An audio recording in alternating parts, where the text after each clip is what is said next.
नमस्कार दोस्तों, स्वागत है आपका इस नए वीडियो में। हमारी जिंदगी में कई बार हम खुद को एक मुश्किल घड़ी में पाते हैं। कई बार हमें बड़े फैसले लेने पड़ते हैं, लेकिन हमें यह नहीं पता होता कि वो सही है या गलत। क्या उस फैसले का परिणाम हमारे जीवन में खुशियां लाएगा या मुसीबत। लेकिन कई बार हमारे पास सही निर्णय लेने की सुझाव नहीं होते और हम जल्दबाजी में फैसला कर लेते हैं, और उन फैसलों की वजह से हमारी जिंदगी सुखमय हो सकती है या फिर हमारी जिंदगी नरक से भी बढ़कर हो सकती है। इसलिए सही फैसला लेने की क्षमता हमारे जीवन में सफलता हासिल करने के लिए आवश्यक है। तो चलिए आज की इस बोध कहानी के माध्यम से जानते हैं कि जीवन में सही फैसले कैसे लिए जाएं, और यह भी कि सही निर्णय लेने के तरीका कौन सा है। तो बिना किसी देरी के कहानी शुरू करते हैं दोस्तों। कई साल पहले की बात है। एक छोटे से राज्य में एक बौद्ध भिक्षु निवास कर रहे थे, जिन्हें सभी जगहों पर उनके ज्ञान के बड़े चर्चे थे। वह बौद्ध भिक्षु बहुत ज्ञानी थे। उनके पास लोग बहुत दूर दूर से आते थे ताकि वे उनसे अपनी समस्याओं का समाधान प्राप्त कर सके। उनके पास कोई भी कैसी भी समस्या लेकर क्यों ना आए, वह समस्या का समाधान अवश्य करते थे।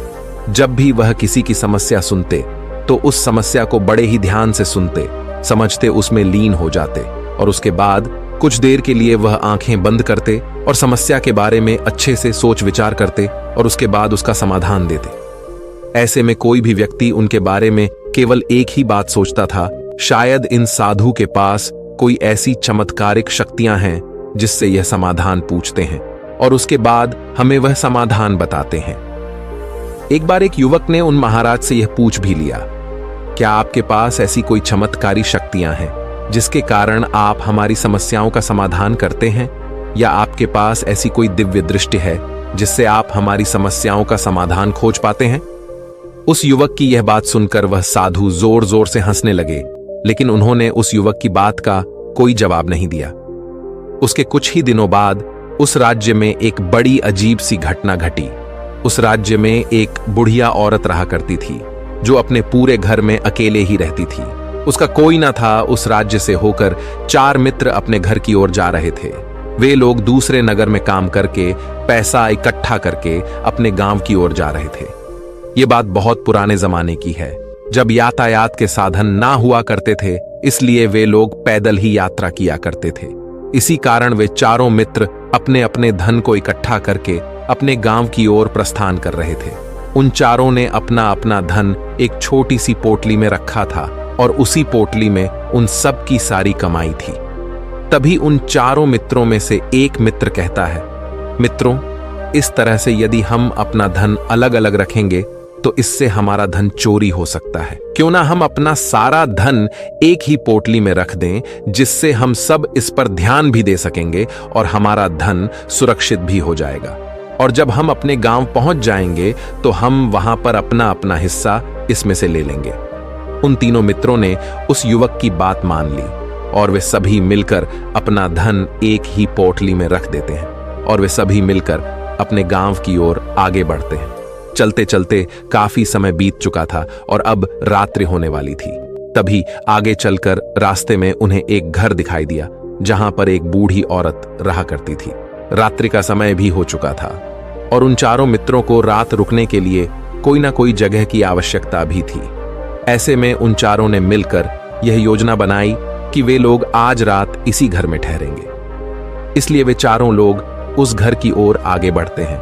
उस घर का दरवाजा खटखटाते हैं। तभी सामने से एक बूढ़ी औरत दरवाजा खोलती है और उन चारों मित्रों में से एक मित्र हाथ जोड़कर उस बूढ़ी औरत से कहता है, माता जी, हम अपने गांव की ओर जा रहे थे, लेकिन यहां रास्ते में ही रात हो गई और अब हम इतनी रात में सफर नहीं कर सकते। इसलिए हमारी आपसे विनंती है कि हम आपके यहाँ पर एक रात रुकना चाहते हैं। सुबह होते ही हम यहाँ से चले जाएंगे। उस बूढ़ी औरत ने काफी देर सोच विचार किया और उसके बाद वह बूढ़ी औरत कहती है, ठीक है, तुम सभी आज रात के लिए यहाँ पर रुक सकते हो। मुझे कोई दिक्कत नहीं, मैं खाना बनाने जा रही हूँ। कहो तो तुम लोगों के लिए भी बना दूं। उन चारों ने सहमति जताते हुए कहा, हाँ बिल्कुल। उसके बाद उन चारों मित्रों ने धन की पोटली उस बूढ़ी औरत को थमा दी और कहा, माता जी, इस पोटली में हमारे साल भर की कमाई है। हम चारों ने अब तक का अपना सारा कमाया हुआ धन इसी पोटली में रखा है और अब हम इसे आपको सौंपते हैं, क्योंकि यह हम चारों से ज्यादा आपके पास सुरक्षित होगा। हम बस इतना चाहते हैं कि यदि हम चारों में से कोई एक व्यक्ति से लेने आए तो आप इस पोटली को उसे मत देना जब तक कि हम चारों एक साथ इस पोटली को लेने न आए। तभी वह बूढ़ी औरत कहती है, ठीक है बेटा, यदि तुम चारों एक साथ आओगे तभी मैं इस पोटली को आपको सौंपेंगे। और वैसे भी आप लोग तो सुबह यहां से चले जाने वाले हैं, मैं आपको सुबह ही यह पोटली थमा दूंगी, वह धन की पोटली। उस बूढ़ी औरत को थमाकर चारों मित्र निश्चिंत हो जाते हैं कि अब उनका धन सुरक्षित है और वे लोग खाना खाकर सो जाते हैं। अगली सुबह जब वह चारों उठते हैं तो सभी लोग अपनी आगे की यात्रा के लिए तैयारियां शुरू कर देते हैं। उन चारों नौजवानों में से एक नौजवान थोड़ा सा बदमाश था। वह अपने उन तीनों मित्रों से कहता है, भाइयों, इस बूढ़ी औरत ने हमारी रात भर खातिरदारी की है, हमें अच्छा भोजन खिलाया, सोने के लिए अच्छी जगह दी, रात भर यहां सर छुपाने के लिए एक अच्छा मकान दिया और हमने अब तक उसके लिए कुछ नहीं किया। वह बूढ़ी औरत अकेले ही खेतों में काम कर रही है। क्या हम सभी यहां से जाने से पहले इस बूढ़ी औरत की मदद नहीं कर सकते? उस बदमाश नौजवान ने मन ही मन यह योजना बना ली थी कि वह किसी तरह से भी उस बुढ़िया से पोटली हासिल करके ही रहेगा। बाकी के तीनों मित्र उसकी बातों में आ जाते हैं और वे सभी मिलकर उस बुढ़िया की मदद करने अर्थात खेतों में काम करने के लिए चल पड़ते हैं। वे सभी मिलकर खेतों का काम कर ही रहे थे कि तभी वह बदमाश नौजवान अपने बाकी तीनों मित्रों से कहता है, मित्र, मुझे जोरों की प्यास लग गई है, मैं जरा उस बूढ़ी औरत से पानी मांगकर लाता हूं। वह बाकी मित्र भी अब काफी थक चुके थे, उन्हें भी जोरों की प्यास लगी थी, इसलिए वह तीनों मित्र उसे वहां से जाने की अनुमति दे देते हैं।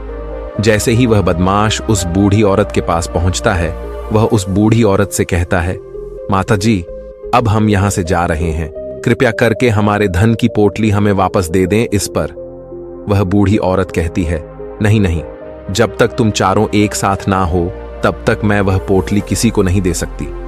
तुम्ही ने तो कहा था कि जब तक हम चारों एक साथ ना हो तब तक यह पोटली किसी को नहीं देनी है।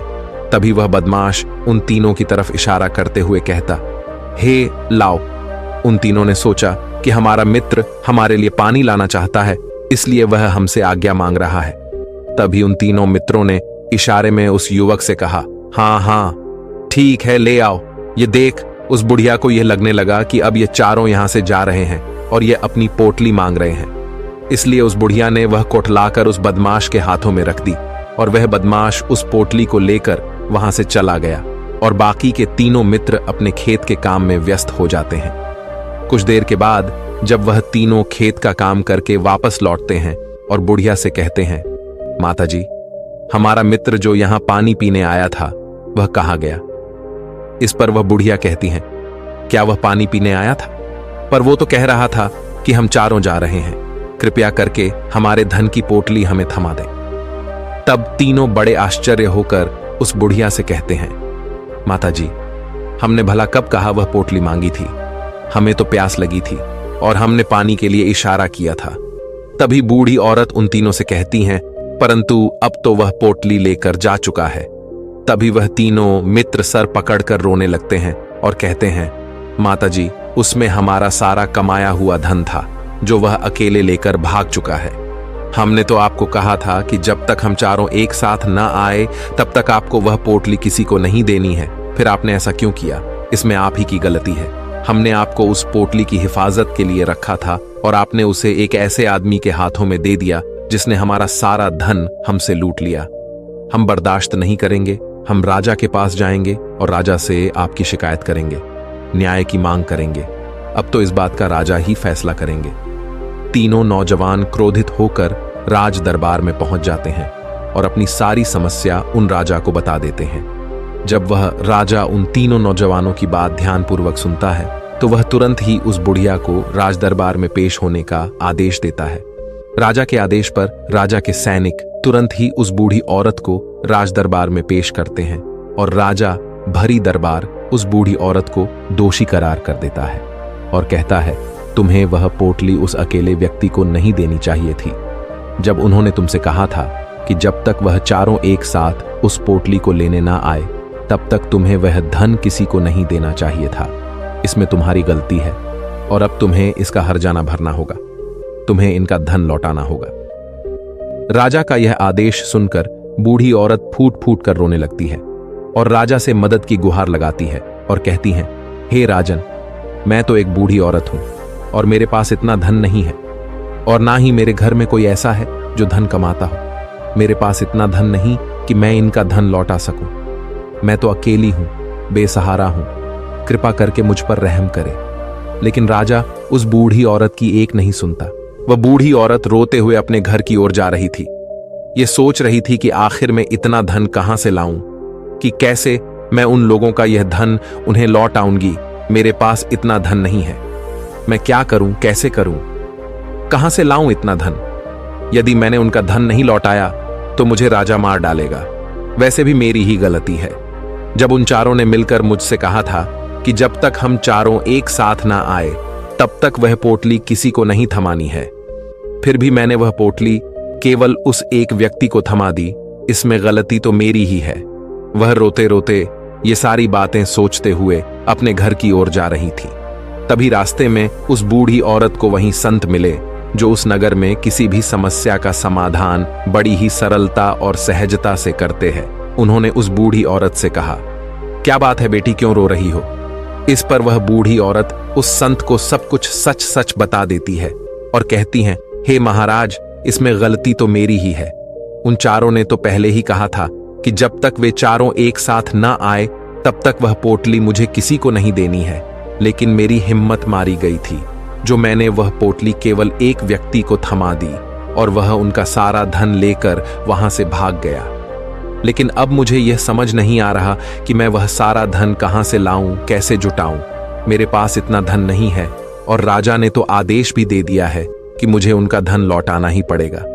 लेकिन मैं यह समझ नहीं पा रही कि इतना सारा धन मैं कहां से लाऊंगी। तभी वह संत उस बूढ़ी औरत से कहते हैं, शांत हो जाओ, मैं कोई ना कोई रास्ता जरूर निकाल लूंगा। दोस्तों, आपने आज के इस वीडियो से क्या सीखा वह मुझे आप कमेंट में बता सकते हैं। इसी के साथ मैं उम्मीद है कि आपको आज की वीडियो पसंद आई होगी। तो इस वीडियो को उस इंसान को शेयर करें जिससे ये कहानी सुनने की जरूरत है और उसी के ठीक बाद चैनल को सब्सक्राइब करें। तो चलिए फिर मिलते हैं ऐसी एक और नई वीडियो में एक नए मैसेज के साथ। तब तक के लिए अपना ख्याल रखें। धन्यवाद और नमो बुद्धाय।